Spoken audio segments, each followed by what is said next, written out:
Good afternoon. Welcome to 3060 Headlines.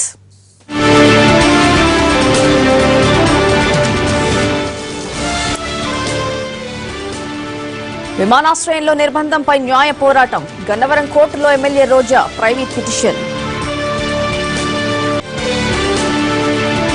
TJAC ర్యాలీకి షరతులతో కూడిన అనుమతులు. ఈ మధ్యాహ్నం నిర్ణయం ప్రకటిస్తామన్న నేతలు. కేంద్ర సెన్సార్ బోర్డు కార్యాలయంపై విద్యార్థుల దాడి. శరణం గచ్చామి సినిమాపై నిషేధం ఎత్తివేయాలని డిమాండ్. ముంబై సహా 9 స్థానిక సంస్థలకు ఎన్నికలు. పోలింగ్ తరలివచ్చిన సినీ రాజకీయ ప్రముఖులు. నూతన సెకండ్లో అడుగుపెట్టిన టాటా గ్రూప్. రతన్ టాటా నుండి చంద్రశేఖరన్ బాధ్యతలు.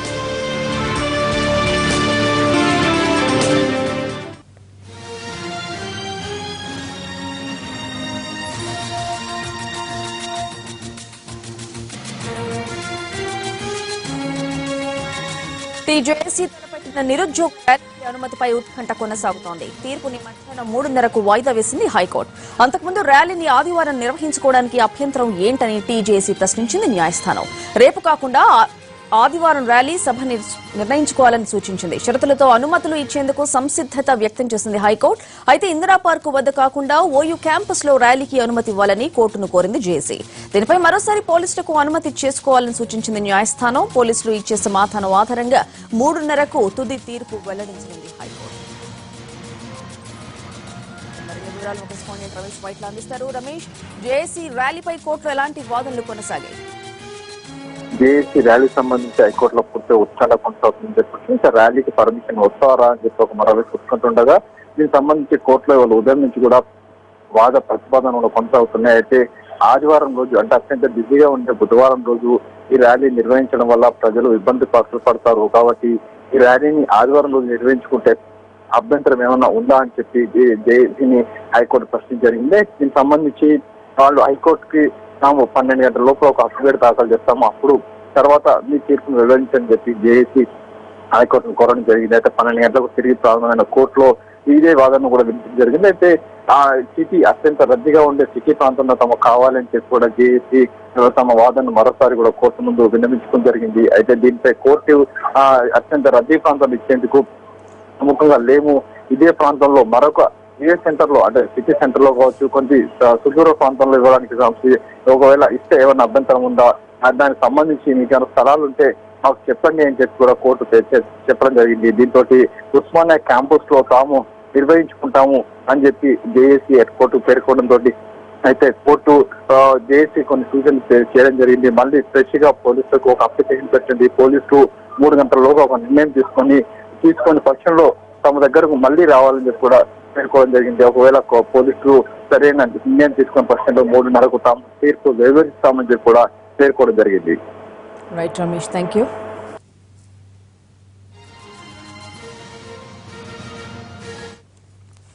హైదరాబాద్ కేంద్ర సెన్సార్ బోర్డు కార్యాలయం వద్ద ఉద్రిక్త పరిస్థితి నెలకొంది. శరణం గచ్చామి సినిమా విడుదలకు అనుమతి ఇవ్వాలని డిమాండ్ చేస్తూ ఓయూ విద్యార్థి జేఏసీ, దళిత, గిరిజన సంఘాలు ఆందోళనకు దిగారు. సెన్సార్ కార్యాలయాన్ని ధ్వంసం చేశారు. సమాచారం అందుకున్న పోలీసులు ఆందోళనకారుల్ని అరెస్ట్ చేసి గాంధీనగర్ పోలీస్ స్టేషన్ కు తరలించారు.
విమెన్ పార్లమెంట్ సాక్షిగా తనకు జరిగిన అవమానంపై న్యాయ పోరాటం చేస్తానన్నారు వైసీపీ ఎమ్మెల్యే రోజా. పోలీసులను అడ్డం పెట్టుకుని తనపై దౌర్జన్యం చేశారని మండిపడ్డారు.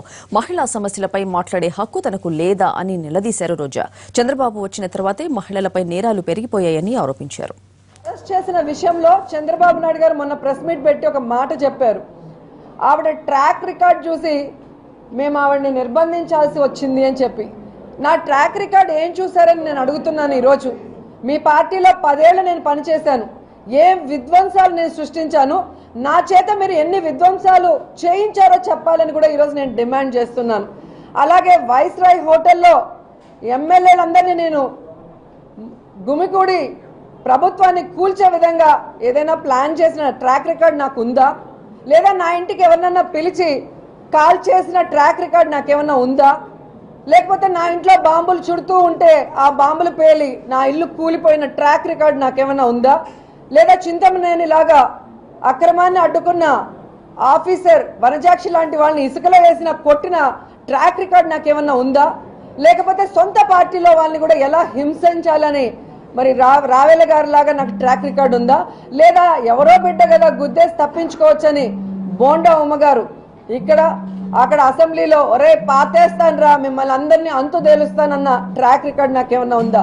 ఏ ట్రాక్ రికార్డ్ చూసి మీరు డీజీపీ గారికి నన్ను నిర్బంధించమని చెప్పారో నాకు చెప్పాలని కూడా ఈ సందర్భంగా డిమాండ్ చేస్తున్నా.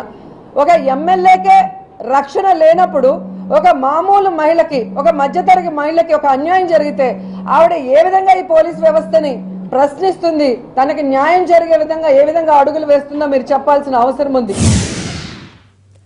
తెలంగాణ రాష్ట్రం సిద్ధిస్తే కానుకలు చెల్లించుకుంటానని ఏడుకొండల వెంకన్నకు మొక్కుకున్న కేసీఆర్ కాసేపట్లో తిరుమల వెళ్లనున్నారు. శ్రీవారికి సాలగ్రామ హారం, మకర కంఠి, తిరుచానూరు పద్మావతి అమ్మవారికి బంగారు ముక్కు పిడకల మొక్కలను రేపు సమర్పించుకోనున్నారు. ఈ కానుకల విలువ 5 కోట్ల. ఆ తర్వాత తిరుచానూరు వెళ్తారు. తెలంగాణ ప్రభుత్వం విడుదల చేసిన నిధులతో కానుకల్ని టీటీడీని తయారు చేయించింది.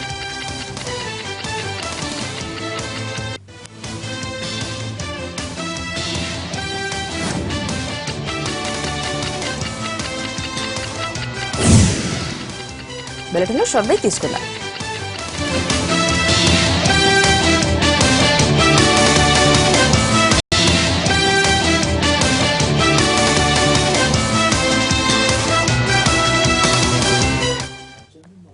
Back to news.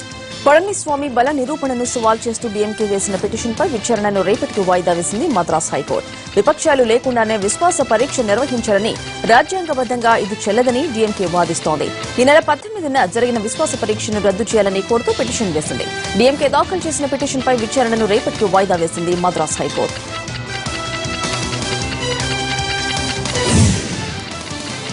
ముంబైలో కార్పొరేషన్ ఎన్నికలు ప్రశాంతంగా కొనసాగుతున్నాయి. అన్ని రాజకీయ పార్టీలు ప్రతిష్టాత్మకంగా తీసుకోవడంతో భారీ భద్రతా ఏర్పాటు చేశారు. ఉదయం మందకొడిగా మొదలైన పోలింగ్ సమయం గడిచే కొద్దీ ఊపందుకుంటోంది. ఇప్పటికే పలువురు ప్రముఖులు తమ ఓటు హక్కును వినియోగించుకున్నారు.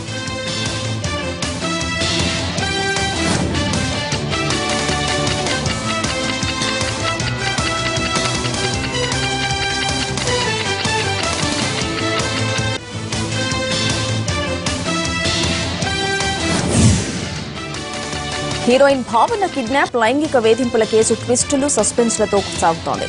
ప్రధాన నిందితుడు పల్సర్ సునీ అలియాస్ సునీల్ కుమార్ కు ఓ ప్రముఖ నిర్మాత ఆంటో జోసెఫ్ తో సంబంధాలు ఉన్నట్టు తెలుస్తోంది. సునీల్ ఆ నిర్మాత సహాయంతోనే తప్పించుకున్నట్లు పోలీసులు అనుమానిస్తున్నారు. భావనపై దారుణ ఘటన జరిగిన తర్వాత చివరిసారిగా ఆంటో జోసెఫ్ తో మాట్లాడిన తర్వాతనే పల్సర్ సునీ తన ఫోన్ స్విచ్ ఆఫ్ చేసుకున్నట్లు కాల్ రికార్డులను బట్టి తెలుస్తోంది. పోలీసులు వెంటనే నిర్మాత ఆంటో జోసెఫ్ ను అదుపులోకి తీసుకుని ప్రశ్నించాలన్న డిమాండ్లు ఎదురవుతున్నాయి. మరోవైపు పరారీలో ఉన్న పల్సర్ సునీ ఎక్కడున్నాడు అనేది పోలీసులకు అంతు చిక్కడం లేదు. అతన్ని పట్టుకోవడానికి ప్రత్యేక దర్యాప్తు బృందాన్ని ఏర్పాటు చేశారు. రాష్ట్ర విభజన జరిగి 2.5 ఏళ్లు దాటినా తమ సమస్యలు పరిష్కరించడం లేదంటూ విద్యుత్ ఉద్యోగులు ఆందోళన ఉధృతం చేశారు. ఇప్పటి వరకు ఉద్యోగ బాధ్యతలు కేటాయించలేదని, ప్రమోషన్లు లేవని గత 10 రోజులుగా వారు విద్యుత్ సౌదలో వెళ్లే నిరాహార దీక్ష చేపట్టారు. కోర్టులు, కమిటీల చుట్టూ కాకుండా 2 రాష్ట్రాల ప్రభుత్వాలు కూర్చొని సమస్య పరిష్కారానికి చొరవ చూపాలని కోరుతున్నారు.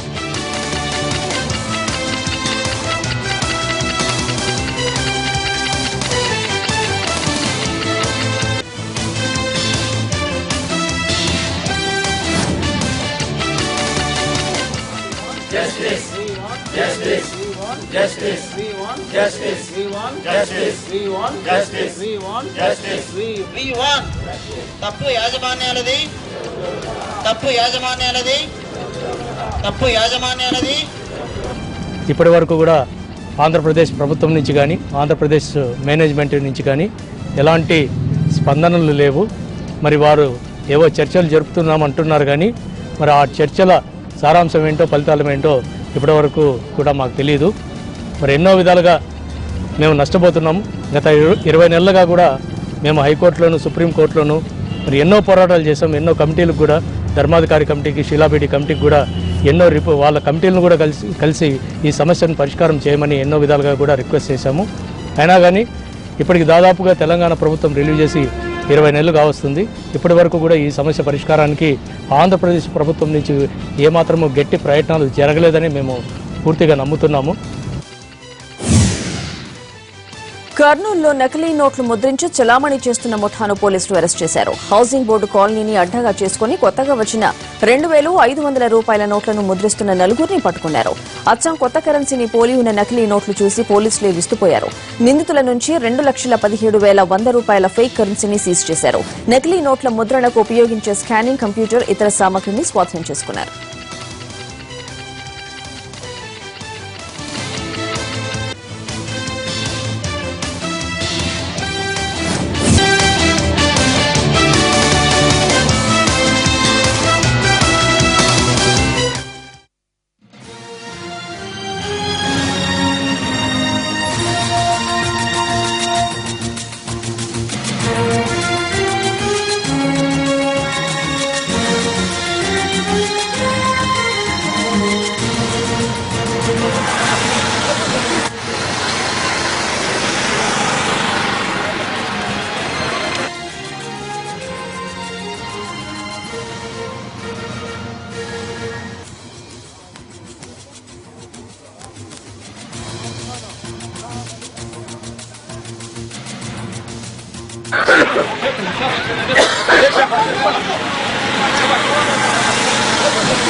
పాకిస్తాన్ మరోసారి వరుస బాంబు పేలుళ్లతో రక్తమూరింది. ఖైబర్లో ఉగ్రవాదులు రెచ్చిపోయారు. తంగి బజార్లోని స్థానిక కోర్టు ఆవరణలో వరుసగా 3 చోట్ల పేలుళ్లు జరిగాయి. 3 ఆత్మాహుతి సభ్యులతో పాటు మొత్తం 7 మృతి చెందారు. దుండగులు కోర్టులోకి చొచ్చుకొచ్చేందుకు యత్నించడంతో భద్రతా దళాలు అడ్డుకుని కాల్పులు జరిపాయి. పేలుళ్లలో మరో 15 మందికి గాయాలయ్యాయి. ఉగ్రవాదులు పోలీసులకు మధ్య కాల్పులు కొనసాగుతున్నాయి.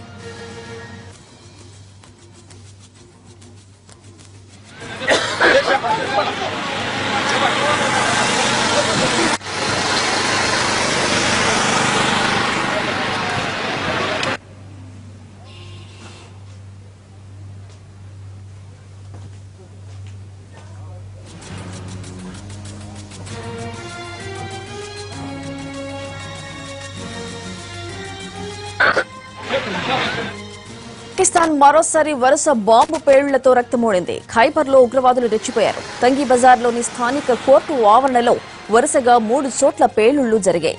3 ఆత్మాహుతి సభ్యులతో పాటు మొత్తం 7 చనిపోయారు. దుండగులు కోర్టులోకి చొచ్చుకొచ్చేందుకు యత్నించడంతో భద్రతా బళాలు అడ్డుకుని కాల్పులు జరిపాయి. పేలుళ్లలో మరో 15 మందికి గాయాలయ్యాయి. ఉగ్రవాదులు పోలీసులకు మధ్య కాల్పులు కొనసాగుతున్నాయి.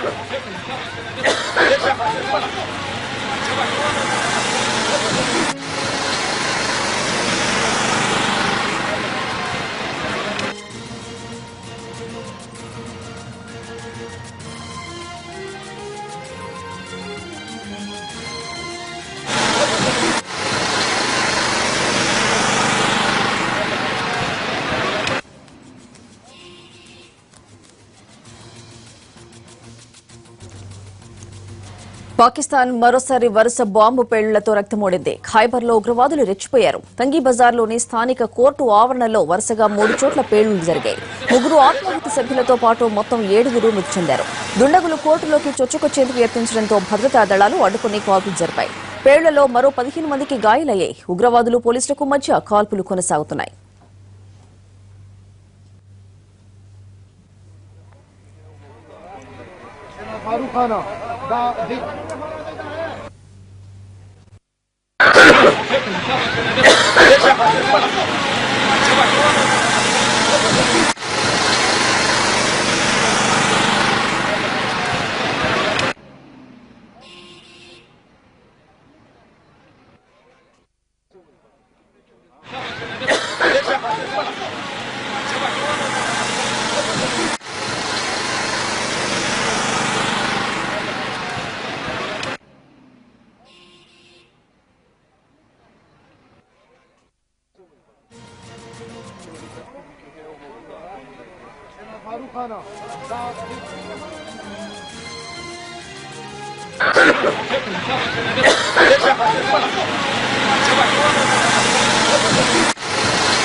పాకిస్తాన్ మరోసారి వరుస బాంబు పేళ్లతో రక్తమోడింది. ఖైబర్లో ఉగ్రవాదులు రెచ్చిపోయారు. తంగీ బజార్లోని స్థానిక కోర్టు ఆవరణలో వరుసగా 3 చోట్ల పేలుళ్లు జరిగాయి.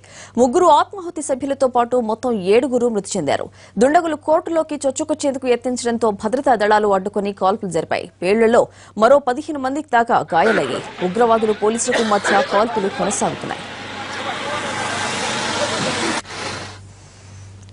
చలానా రాసినందుకు ఓ పోలీస్ అధికారిపై చేయి చేసుకున్నాడు ఓ ఎమ్మెల్యే భర్త. రాజస్థాన్లోని కోటా జిల్లా మహవీర్ నగర్ పోలీస్ స్టేషన్ పరిధిలో జరిగిన ఘటన కలకలం రేపుతోంది.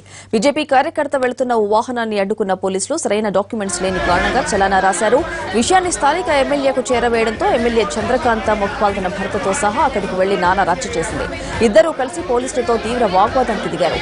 అంతేకాదు ఎమ్మెల్యే భర్త పోలీస్ అధికారిపై చేయి కూడా చేసుకున్నారు.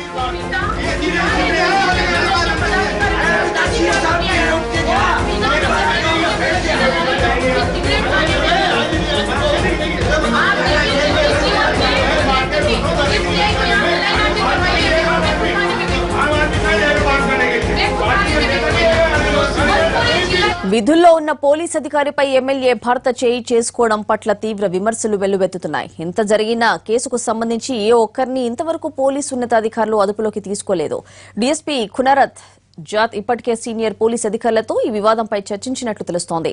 ఎంపీ బిర్లా జోక్యం చేసుకుని గొడవ సద్దుమణిగేలా చేయాలని, కేసులు లేకుండా రాజీ కుదుర్చుకోవాలని డీఎస్పీ చెప్పినట్లు సమాచారం. బీజేపీ ఒత్తిడితోనే సదరు ఎమ్మెల్యే భర్త మీద చర్యలు తీసుకోవడం లేదన్న ఆరోపణలు వినిపిస్తున్నాయి.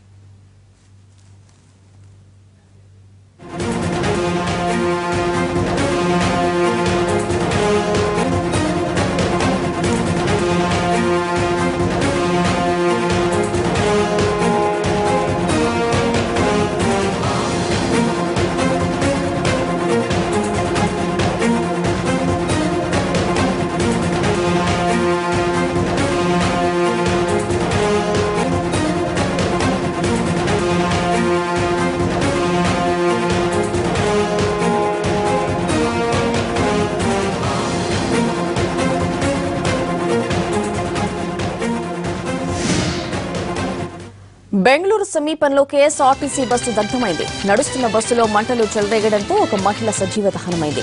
చిక్మంగళూరు నుంచి బస్సు బెంగళూరు వెళ్తుండగా ఈ ఘటన జరిగింది. బస్సులో ఒక్కసారిగా మంటలు వ్యాపించడంతో ప్రయాణికులకు ఎటు వెళ్లాలో తెలియక భయంతో అయోమయానికి గురయ్యారు. అప్పటికే మంటలు విస్తరించడంతో ఒక మహిళ అక్కడికక్కడే మృతి చెందగా 4 ప్రయాణికులకు తీవ్రమైన గాయాలయ్యాయి. వెంటనే వారిని స్థానిక ఆసుపత్రికి తీసుకెళ్లారు. బస్సు పూర్తిగా దగ్ధమైంది. ప్రమాద సమయంలో బస్సులో 27 మంది ఉన్నట్లు తెలుస్తోంది. ఇంజిన్లో లోపం వల్లే మంటలు చెలరేగినట్లు తెలుస్తోంది.